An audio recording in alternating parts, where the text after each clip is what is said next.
أعوذ بالله من الشيطان الرجيم بسم الله الرحمن الرحيم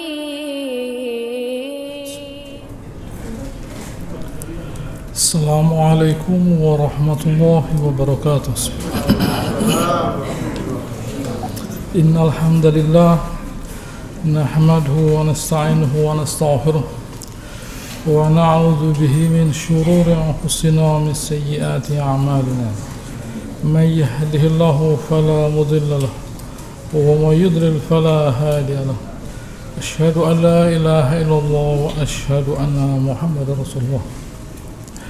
يا أيها الناس اتقوا ربكم الذي خلقكم من نفس واحدة وخلق منها زوجها وبث منهما رجالا كثيرا ونساء واتقوا الله الذي تساءلون به والأرحام إن الله كان عليكم رقيبا. يا أيها الذين آمنوا اتقوا الله حق تقاته ولا تموتن إلا وأنتم مسلمون. يا أيها الذين آمنوا اتقوا الله وقولوا قولا سديدا يصلح لكم أعمالكم ويغفر لكم ذنوبكم ومن يطع الله ورسوله فقد فاز فوزا عظيما.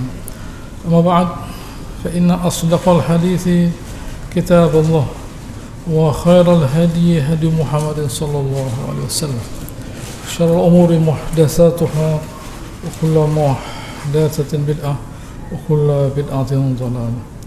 Alhamdulillah, hari ini kita melanjutkan membahas surat Al-Baqarah, yaitu ayat 153 dari surat Al-Baqarah. A'udzubillahi minasyaitonir rajim. Bismillahirrahmanirrahim. Ya ayyuhalladzina amanu ista'inu bis-sabri was-salah. Sebenarnya pada ayat 45 dari surat Al-Baqarah, Allah Ta'ala juga berfirman, wasta'inu bis-sabri was-salah. Mintalah pertolongan kepada Allah Subhanahu wa Ta'ala dengan kesabaran dan salat. Mengapa Allah Subhanahu wa Ta'ala meminta kepada kita untuk memohon kesabaran dan memohon kepada Allah Subhanahu wa Ta'ala, ya, agar dimudahkan hidup ini? Allah Ta'ala memberi syarat kepada kita, hendaknya kita itu, ya, harus menjalani hidup ini dengan dua hal, kesabaran dan sholat. Nah, tetapi ada perbedaan antara ayat yang sedang kita baca dan ayat 152.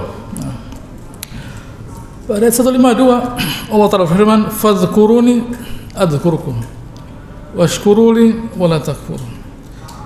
Hendaknya kalian itu mengingat saya akan mengingat kalian. Kalian bersyukur kepada saya dan jangan kalian kafir. Di sini ada unsur perintah. Ada unsur perintah di sini. Ingatlah saya akan mengingat kalian. Syukurilah saya dan jangan kafir, yaitu larangan. Nah, ada beda. Adapun pada ayat selanjutnya Allah Ta'ala tidak mengatakan isbiru, atau isbir, atau aqimis sholah, atau aqimus sholah, tidak, bukan perintah, tapi ista'inu, mintalah tolong dengan sabar dan sholat. Saya beri gambaran, misalnya begini, misalnya ada anak kecil, ada orang dewasa. Ada anak kecil, ada orang dewasa. Anak kecil tidak bisa dibiarkan mandi sendiri, makan sendiri, tidak bisa. Orang dewasa bisa. Misalnya ini ya kamarnya, ini kamar mandi, ini makannya. Nah, dia sudah tahu kapan mesti mandi, kapan mesti makan lah, gitu ya. Ya, kalau ada orang dewasa harus dimandikan, harus diberi makan, nah itu bukan urusannya ustadz itu ya, lain lagi. Itu yang tidak perlu dibicarakan. Nah, yang saya bicarakan itu orang dewasa tidak usah diberitahu, ayo mandi sekarang, Ayo makan sekarang, nggak usah. Ini kamar mandinya. Dia sudah tahu dia harus mandi. Ini makanannya, dia sudah tahu dia harus makan lah. Anak kecil tidak bisa, tidak mandi dia, tidak makan dia, makan seadanya. Harus disuruh mandi. Kalau perlu dimandikan, harus disuruh makan. Kalau perlu disuap. Itu anak kecil. Jadi Allah Subhanahu Wa Taala di sini setelah kita membahas pada pertemuan sebelumnya mengenai zikir, yaitu mengingat Allah Subhanahu Wa Taala, dan kemudian karena dia ingat Allah Subhanahu Wa Taala dia bisa bersyukur. Setelah itu apa? Zikir itu sesuatu yang sebenarnya sama tadi dengan mandi dan makan, barang yang mungkin saja bisa jadi mudah dan itu penting, tetapi tidak selalu terjadi. Berzikir misalnya, gampang orang duduk berzikir berjam-jam, bisa tuh. I'tikaf berhari-hari berzikir, bisa. Bersyukur, berbahagia, senang dia. Tapi saat dia dalam hidup ini kemudian mengalami sesuatu yang di luar kemampuan pikirannya, orang berzikir santai saja dia, santai. Orang bersyukur, bahagia dia. Tapi orang terkena musibah, tidak masuk akal itu. Tidak mungkin ada orang kena musibah, tidak apa-apa. Anaknya meninggal, bikin lagi. Tidak bisa. Begitu ya. Ini bukan roti, bikin lagi. Tidak bisa. Sakit misalnya, sakit saja. Baik yang sakit dia atau anaknya, kehilangan harta dan sebagainya, banyak hal-hal yang tidak memberikan kenyamanan dalam hati. Begitu ya, hal-hal yang tidak memberikan kenyamanan dalam hati itu tidak bisa lalu kita berkata kepada seseorang yang kehilangan hal yang membahagiakan dia, lalu kita katakan ya sudah kamu banyak berzikir loh. Ya, tidak bisa. Bukan obatnya itu, salah obatnya kita. Kita salah obatnya.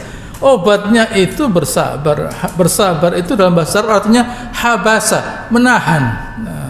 Menahan diri dari marah terhadap apa yang tidak dia sukai. Lain dengan sebelumnya yang banyak zikir ya saya mau zikir sebanyak mungkin. Kamu syukur, oh tentu saya dapat nikmat. Tapi sabar, gitu ya. Sabar itu sesuatu yang tidak enak. Sabar itu sesuatu yang tidak enak. Karenanya itu tidak bisa dianalisa ya. Kamu sabar saja. Dia tahu kok. Dia tahu bagaimana cara bersabar itu dia tahu. Nanti dia belajar bagaimana cara sabar. Itu yang pertama. Dan yang kedua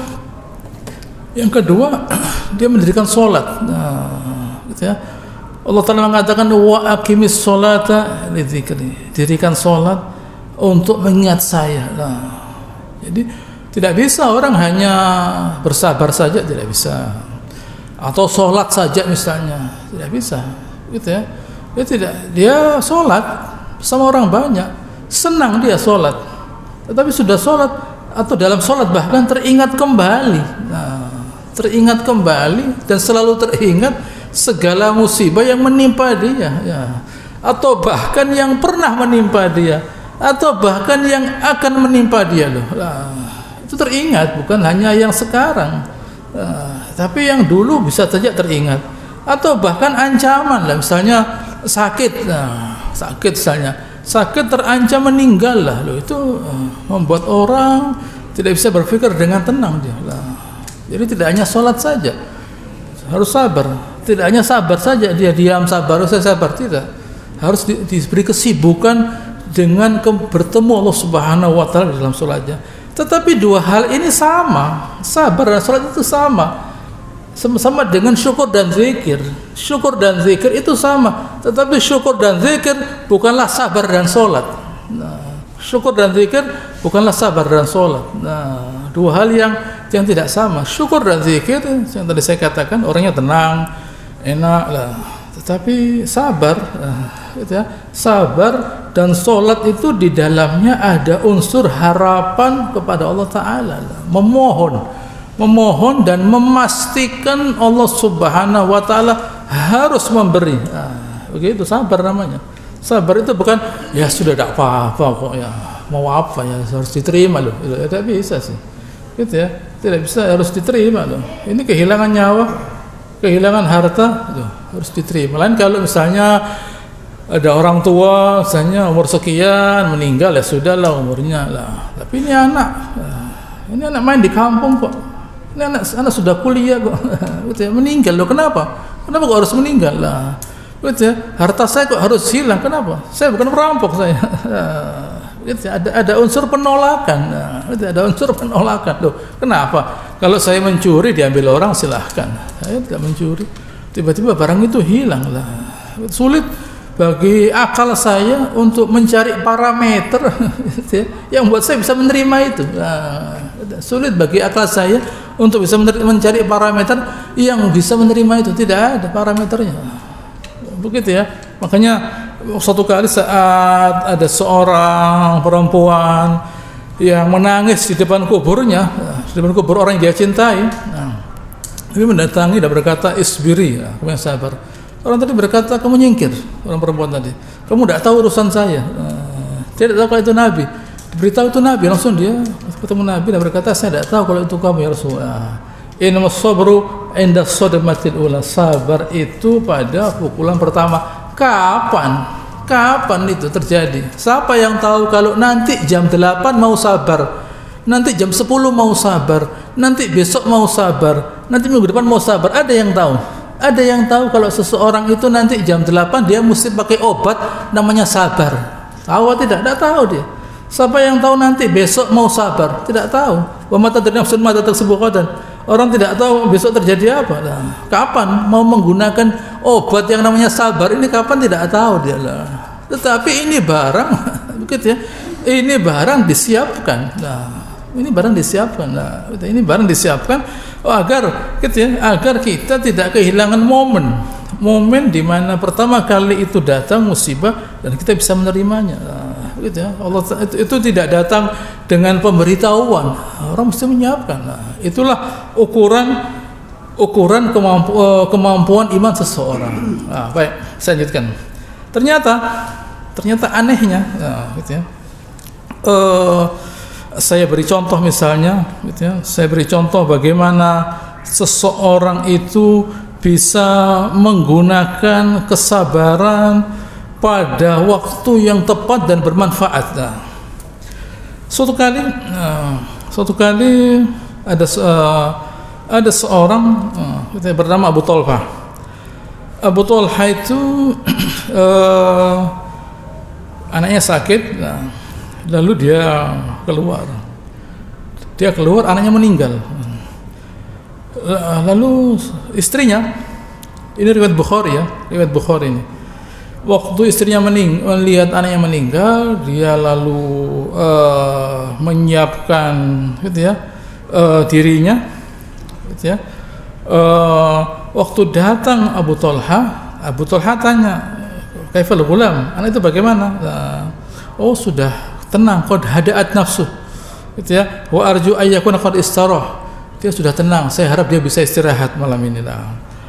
Abu Talha menganggap itu sudah benar. Nah, lalu dia karena istrinya itu berhias, dia tertarik dengan istrinya dan dia berhubungan dengan istrinya malam itu. Nah, lalu besoknya istrinya itu tanya, "Ya Abu Talha, bagaimana ara'aita qauman a'aru mata'an tsumma badalahum fihi fa akhadhuhu?"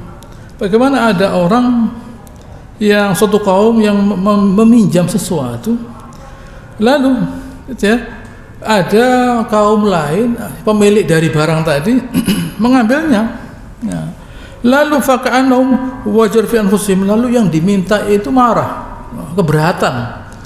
Nah, gitu ya, keberatan. Abu Talha berkata, "Oh, tidak boleh.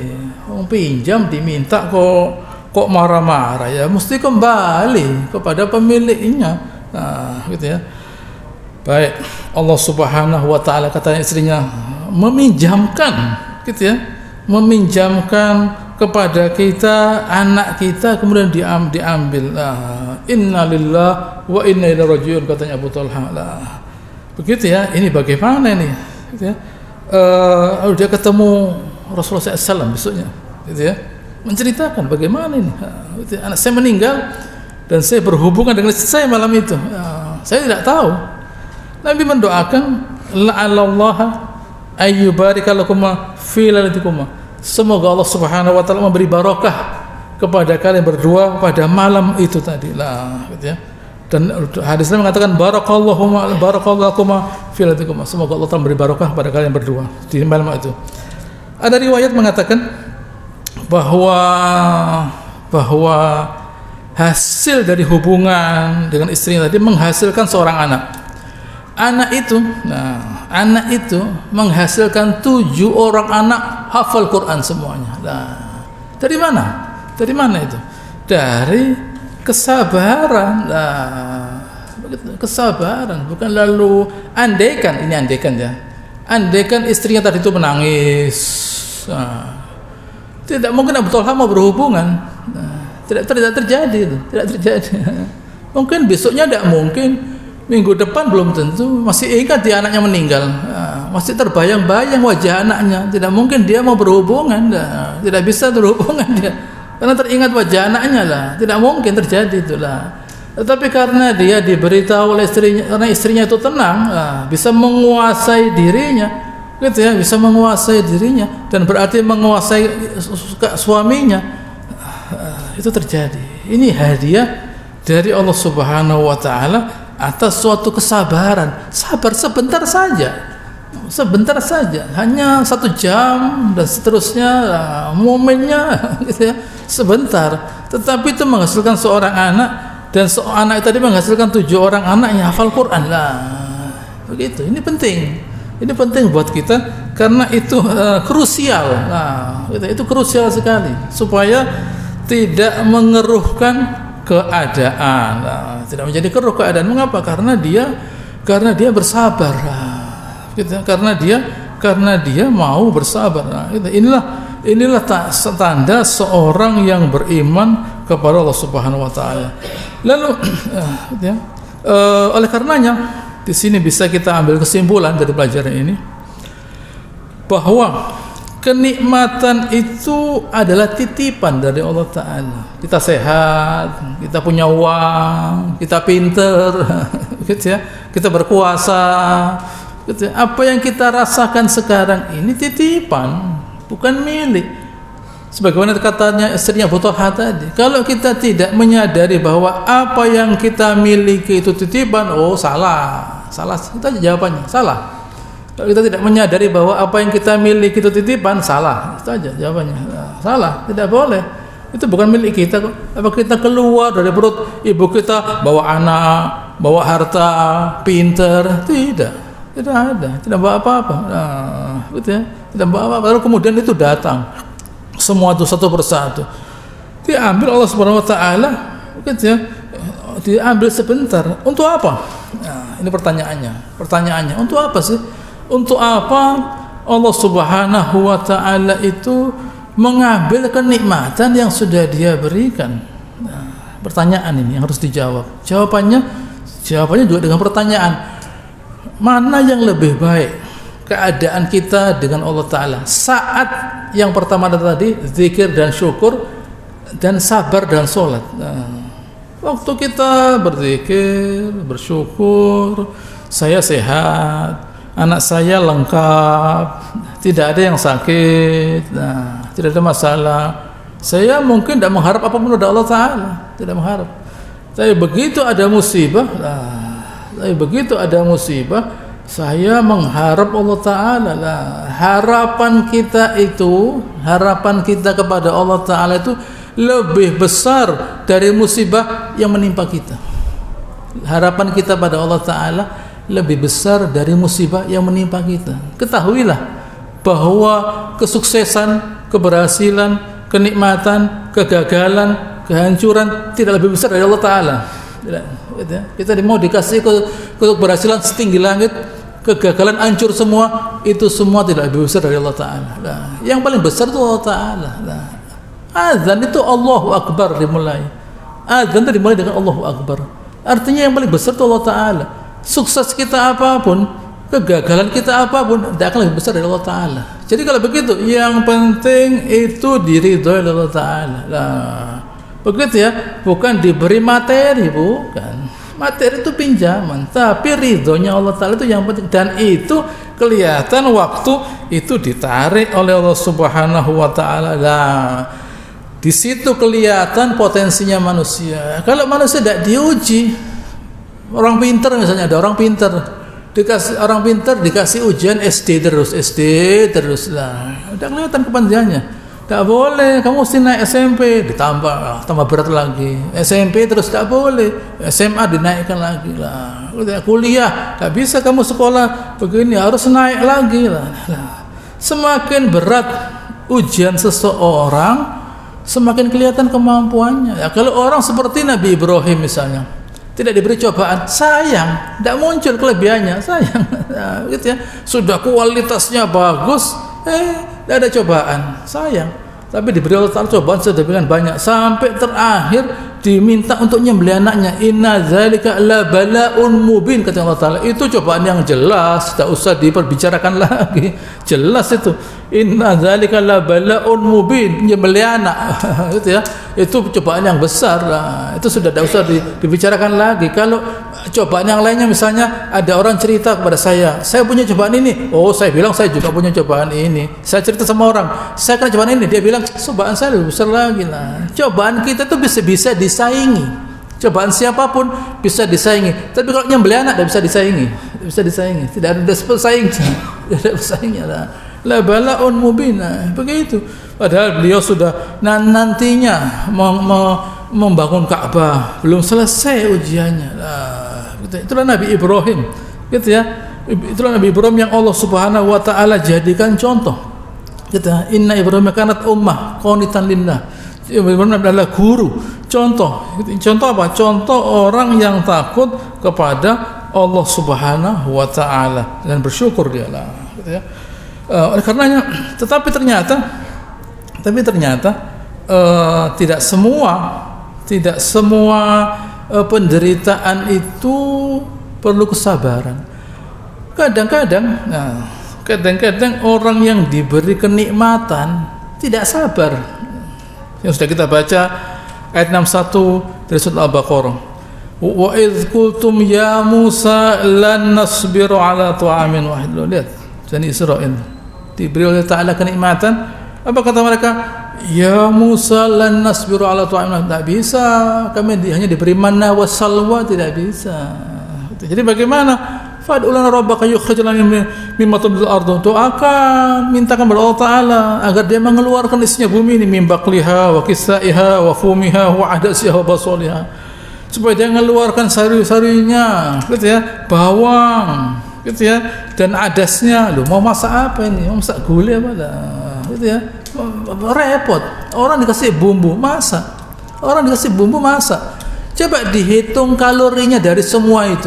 Nah, coba dihitung kalori, dihitung gizinya, bukan kalorinya, gizi dari itu tadi, dan manna wassalwa. Coba kalau dibandingkan gizinya, nah, ya kalah.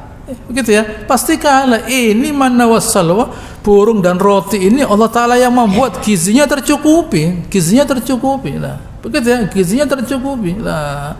Kalau kalian itu tinggal di kota, lah, kalian tidak perlu manna wassalwa. Nah, kalian bisa membuat pertanian. Nah, kalian bisa membuat pertanian. Begitu ya, kalian bisa membuat orang itu, gitu ya, orang itu karena dia tidak mau jalan kemana-mana, harus menetap, dia ciptakan ladang sawah, peternakan itu karena manusia tidak mau jalan-jalan.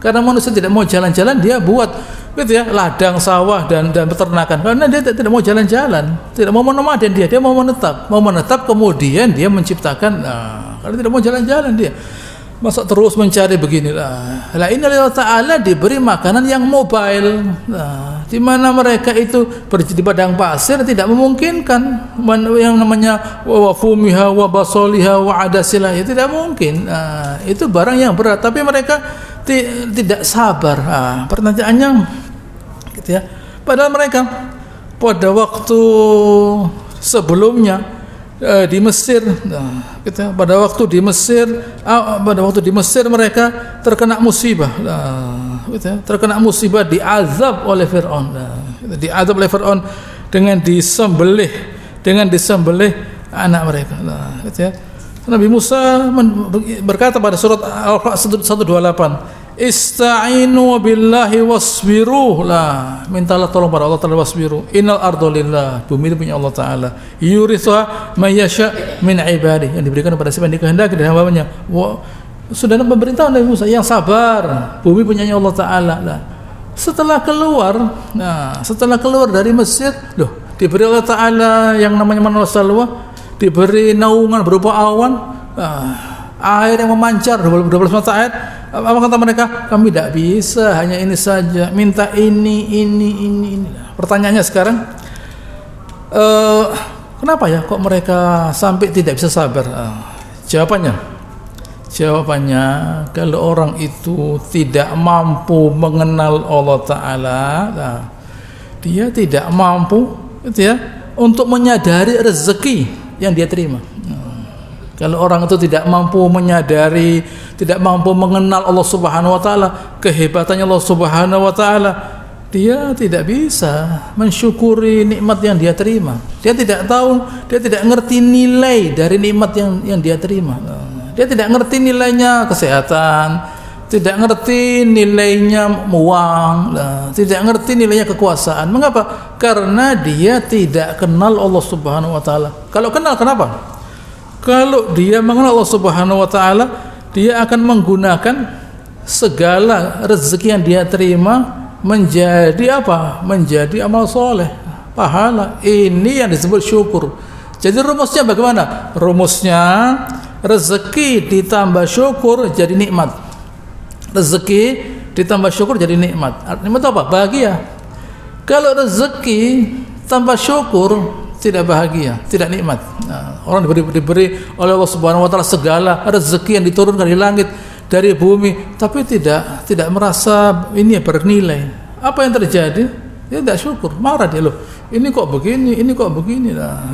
Mengapa? Karena dia tidak mengenal Allah Ta'ala. Kalau tidak kenal Allah Ta'ala, dia tidak tahu nilainya barang ini. Jadi dia tidak tahu, ini kesimpulannya, dia tidak tahu bahwa rezeki ini kendaraan untuk mendapatkan ridha Allah Ta'ala. Tidak tahu dia. Begitu ya. Misalnya seseorang itu sakit, misalnya, wah bagaimana ya, saya kok sakit sekarang. Saya biasanya kalau sehat bisa ke masjid, bisa baca Al-Quran, bisa berzikir. Saya tidak punya uang sekarang. Coba saya punya uang, gitu ya, saya bisa sedekah, saya bisa begini, bisa punya uang saya. Dulu waktu saya punya uang saya bisa sedekah. Saya tidak punya kekuasaan sekarang. Coba saya punya kekuasaan, saya bisa menolong orang itu lah. Gitu ya. Kalau kita di dunia ini ada 4 jenis orang kata Rasulullah SAW. Ada orang yang punya ilmu, punya harta. Dia gunakan hartanya dengan ilmunya, dapat pahala dia. Ada orang tidak punya harta, tapi punya ilmu dia. Apa kata dia? Kalau saya punya harta, saya gunakan untuk berbuat baik seperti orang itu, pahalanya sama. Fahum fi ajr sawa, pahalanya sama. Ada orang yang kedua, tidak punya ilmu, tetapi punya harta. Hartanya dipakai untuk maksiat. Lalu ada lagi orang yang keempat, dia berkata, tidak punya ilmu, tidak punya harta dia. Dia berkata, kalau saya punya harta, saya akan maksiat seperti orang itu, dosanya sama. Inilah pentingnya orang itu berilmu. Karena ilmu itu yaitu ilmu mengenal Allah Ta'ala, bisa sekedar memunculkan saya kepingin diridhoi oleh Allah Ta'ala.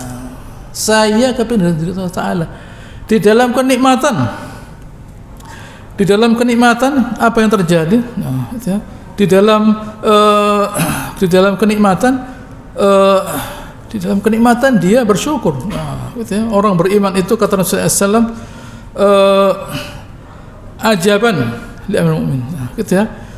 Sungguh hebat orang-orang beriman itu. Gitu ya.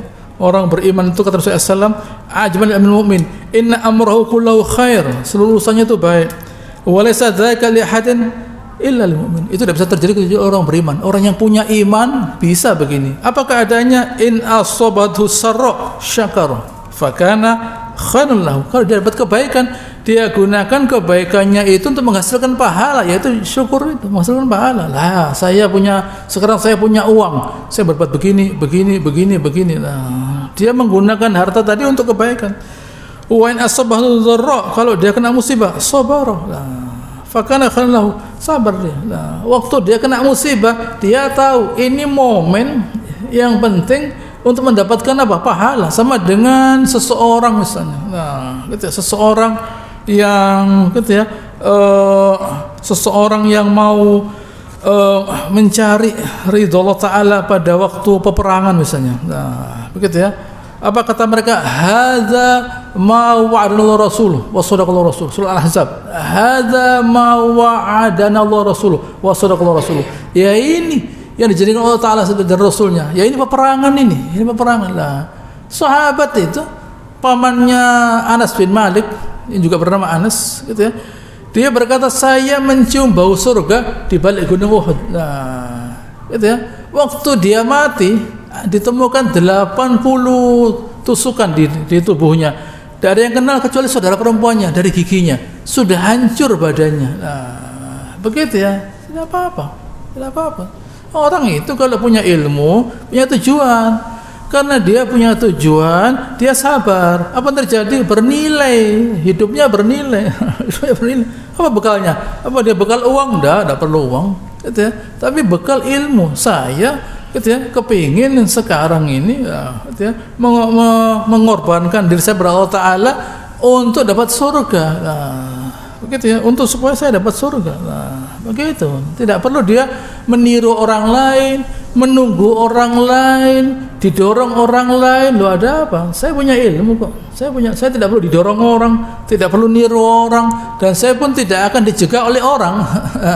Saya tidak akan dicegah oleh orang. Saya mau berbuat untuk mencari keridhaan Allah Subhanahu wa taala. Ini orang yang punya ilmu. Gitu. Ini orang yang punya ilmu lah, di mana dia di dalam melaksanakan keinginannya itu lah, gitu ya, banyak halangan, tidak apa-apa dia lawan lah. Sama dengan orang yang berbuat, orang cari nafkah misalnya untuk keluarganya lah, sabar dia karena ada tujuannya untuk memberi makan anak istrinya lah, ada tujuannya, karena dia ada ilmunya, apalagi lebih dari itu. Karenanya hendaknya kita di dalam hidup ini yang Allah Subhanahu wa taala katakan pada ayat Al-Imran 200, ya ayyuhalladzina amanu sabiru wasabiru. Lah, sabar disabar-sabarkan, ditingkatkan kesabaran. Sudah sabar ya Allah, datang lagi musibah, disabarkan lagi. Warabitu, konsisten, tetap dia istiqomah. Warabitu, ya ayyuhalladzina amanu sabiru wasabiru warabitu wattaqullah, dan bertakwalah kepada Allah Ta'ala. Takwa Allah Ta'ala itu melindungi iman kita, takwa itu melindungi yang sudah kita kerjakan, bungkusnya takwa itu. Allah Ta'ala mengatakan isbiru wasabiru, ya sabar. Betul. Mengapa? Karena dengan kesabaran itu menunjukkan bahwa kita hidup punya tujuan, yaitu cari keridhaan Allah Ta'ala. Kemuliaan orang yang hidupnya itu menggunakan kesabarannya untuk kebatilan, itu tidak ada gunanya. Ada gitu ya. Ada orang-orang yang dalam hidupnya ini menggunakan gitu ya, kesabarannya gitu ya, untuk membela gitu ya, untuk membela kebatilan. Di dalam Al-Qur'an Allah Ta'ala menceritakan bahwa orang kafir pun sabar. Pada surat Al-Furqan ayat 42, in kada layuzilluna an alihatina laula sabarna 'alaiha. Lu bayangkan, itu Nabi bisa saja menyesatkan kami hampir menyesatkan kami dari Tuhan kami gitu ya, laula sabarna 'alaiha. Coba kita tidak sabar. Orang kafir itu sabar bela kebatilan gitu ya, sabar di dalam bela kebatilan, sabar dia. Bukan lalu dia ya sudah tidak apa-apa, kalian menghina agama kami tidak apa-apa, tidak bisa. Dia juga sabar. Sebagaimana kita sabar, mereka juga sabar. Nah, begitu ya. Mereka juga sabar, gitu ya. Allah Ta'ala mengatakan dalam surat Ali Imran, in takunu ta'lamun fa innahum ya'lamun kama ta'lamun. Kalau kalian tuh luka, orang kafir juga luka, sama saja. Betul ya? Bedanya wa tarjuna minallah ma la yarjun. Kalian mengharap pahala dari Allah Ta'ala yang tidak mereka kerjakan. Lah, ini bedanya. Lah, jadi kesimpulannya, orang dalam hidup harus perbuatannya itu menghasilkan pahala. Nah, gitu ya. Kalau kita sudah begitu, nanti Allah Ta'ala mendatangkan cobaan itu membuat kita mulia, bukan permintaan kita itu. Permintaan kita tidak boleh kita berdoa minta diberi kesabaran, tidak boleh. Tidak boleh. Kesabaran itu terjadi waktu kena musibah. Sebelum musibah jangan minta sabar. Ada seorang berdoa minta sabar, katanya laqad sa'atal bala, kamu minta bala, is'alillahi al-afiyah, mintalah afiyah, keselamatan. Mintalah afiyah, keselamatan. Mumpung hal yang mengagetkan itu belum terjadi, gunakanlah saat kita tidak terjadi musibah, banyak-banyak mengharap kepada Allah Subhanahu wa taala. Gunakan segala kekuatan, gitu ya. Segala kekuatan untuk mendapatkan ridha Allah Subhanahu wa taala. Buat apa? Seperti orang kafir misalnya, orang kafir di neraka pada surat Fussilat ayat 24. Fa iyasbiru fannaru maswallahum. Nah, meskipun mereka itu sabar, ya di neraka. Nah, tidak ada gunanya. Nah, gitu ya. Orang beriman tidak, gitu ya. Salamun alaikum bima sabartum fa ni'ma uqbad-dar. Nah, orang beriman, Allah Ta'ala, malaikat mengatakan salamun alaikum bima sabartum fa ni'ma uqbad-dar. Selamat buat kalian karena kesabaran kalian. Nah, orang kafir di dunia tidak sabar, mengikuti hawa nafsunya. Begitu, tidak sabar mengikuti hawa nafsunya, menganggap bahwa kalau sabar, kalau masuk Islam mereka kehilangan hawa nafsunya. Itu syaitan yang mengatakan. Tidak, Islam tidak menghilangkan hawa nafsu. Orang boleh makan, boleh kawin, gitu ya, tidak ada masalah, tidak ada yang hilang, gitu ya. Tapi karena mereka itu tidak mau sabar, gitu ya. Contohnya pada surat Qasas, gitu ya, pada surat Qasas, di mana saat itu ada, gitu ya, ada Qorun yang membawa hartanya, gitu ya, yang membawa hartanya. Lalu apa yang terjadi? Ada orang-orang yang kagum dengan Qorun. Lalu apa kata mereka? Ya laitana mithla ma udiya Qorun innahu ladu hadzin adzim. Coba kita seperti Qorun, kita dapat hadzun azim. Apa yang terjadi pada ayat 21? Fa khassafna, ayat 80 saya baca dulu. Wa qala alladzina utul ilma. Orang yang diberi ilmu, punya ilmu, dia punya ilmu. Sabar itu ilmu, bukan kosong. Sabar itu bukan barang kosong, ada isinya, dibuka itu ada ilmunya. Kalau dibuka kosong bukan sabar namanya. Nah, kalau dibuka sabar itu dibuka tidak ada ilmunya, tidak ada dasarnya, itu bukan sabar. Tidak ada kepekaan. Kalau orang punya ilmu, punya kepekaan, sabar dia, tapi ada ilmunya. Apa kata orang ini? Ada membunuh surat Al-Qasas. Qala ladzina utul ilma wailakum, celaka kamu, thawabullah khairul liman amana wa amila sholihan. Pahalanya Allah Ta'ala lebih baik, gitu ya. Buat siapa? Buat orang yang sudah beriman dan sudah beramal soleh, gitu ya. Yang sudah beriman dan beramal soleh ini jangan ikut-ikutan cari harta loh, gitu ya. Tidak bisa. Tetapi memang tidak semua orang, wala yulaqaha illa sabirun. Ini dimiliki oleh orang sabar. Kalau tidak sabar digerus. Imannya digerus, dihancurkan oleh hawa nafsunya. Sudah beriman, sudah beramal soleh, dihancurkan oleh hawa nafsunya. Dia apa? Berbuat dosa di tempat lain. Nah, apa yang terjadi? Kata Nabi SAW, nanti di akhirat ada orang membawa amal sebesar gunung, gitu ya. Artinya dia ikhlas, bukan riya, ikhlas. Tetapi syatama hadza, menghina orang ini, wa akhadha mala hadza, mengambil hartanya orang ini, Oh, gitu ya, wa qadzafa hadza, menuduh orang ini berbuat maksiat. Nah, lalu wa safaka dama hadza, lalu membunuh orang ini. Nah, lalu kebaikannya diambil, masuk neraka dia. Nah, gitu ya, hawa nafsu.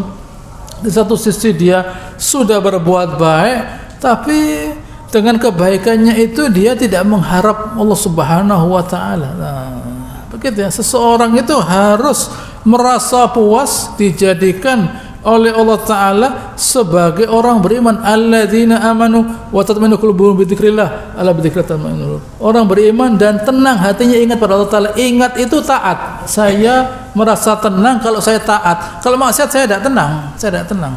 Loh, ketenangan itu ada dua ya. Ketenangan itu ada dua.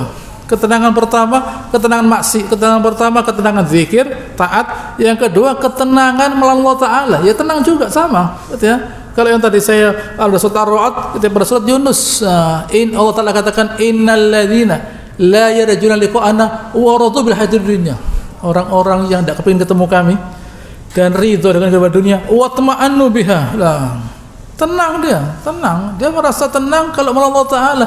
Memang hatinya condong ke situ. Jadi kalau maksiat tenang dia, kalau berbuat baik tidak tenang.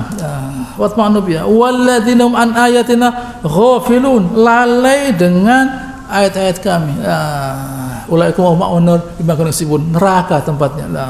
Begitu ya. Orang beriman itu seharusnya saya ingatkan, kalau berbuat baik tenang, taat itu tenang, kalau zikir tenang, kalau lupa tidak tenang, itu mestinya begitu.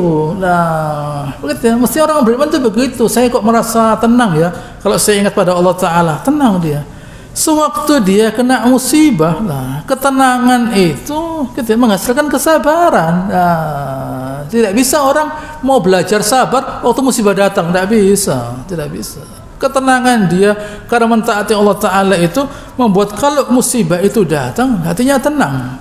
Meskipun tidak masuk di akal, tidak bisa dipikir musibah itu, tidak bisa dipikir. Tidak ada musibah yang masuk akal. Tidak bisa. Nah, tidak ada musibah yang masuk akal. Sebagaimana nikmat masuk akal, nikmat itu. Nah, kenapa Anda kok diberi Allah Ta'ala kesehatan? Kenapa kok diberi umur? Kenapa kok diberi harta? Saya tanya, bisa jawab? Tidak bisa jawab kita. Nah, Anda kok dikasih umur? Kok bisa duduk di sini? Kenapa?